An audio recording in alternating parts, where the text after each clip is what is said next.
நீங்கள் பார்த்து கொண்டிருப்பது நியூஸ் 21 செய்திகள். தமிழ்நாடு செய்திகளை உடனுக்குடன் தெரிந்து கொள்ள நியூஸ் 21 செய்திகளை பாருங்கள். அரசு பள்ளியில் போதை விழிப்புணர்வு நிகழ்ச்சி அரியாங்குப்பம் காவல்துறை சார்பில் நடைபெற்றது. புதுச்சேரி அரசு பள்ளியில் போதை விழிப்புணர்வு நிகழ்ச்சி அரியாங்குப்பம் காவல்துறை சார்பில் நடைபெற்றது.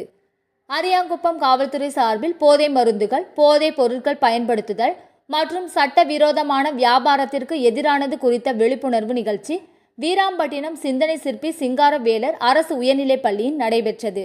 இந்நிகழ்ச்சியில் காவல்துறை உதவி ஆய்வாளர் முருகானந்தம் தலைமை தாங்கி மாணவர்களின் விழிப்புணர்வு பேரணியை துவக்கி வைத்தார்.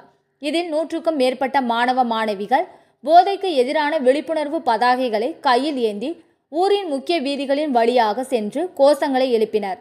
முன்னதாக சப் இன்ஸ்பெக்டர் முருகானந்தம் மாணவர்களிடையே போதைப் பொருட்கள் என்றால் என்ன, இதனை பயன்படுத்துவதால் ஏற்படும் தீமைகள் குறித்த விழிப்புணர்வு துண்டறிக்கையை மாணவர்களிடம் வழங்கி கருத்துரை வழங்கினார். இதில் அரியாங்குப்பம் காவல்துறையினர், தலைமை ஆசிரியர் மற்றும் ஆசிரியர்கள் பலர் கலந்து கொண்டனர். நியூஸ் 21 செய்திகளுக்காக முருகானந்தம்.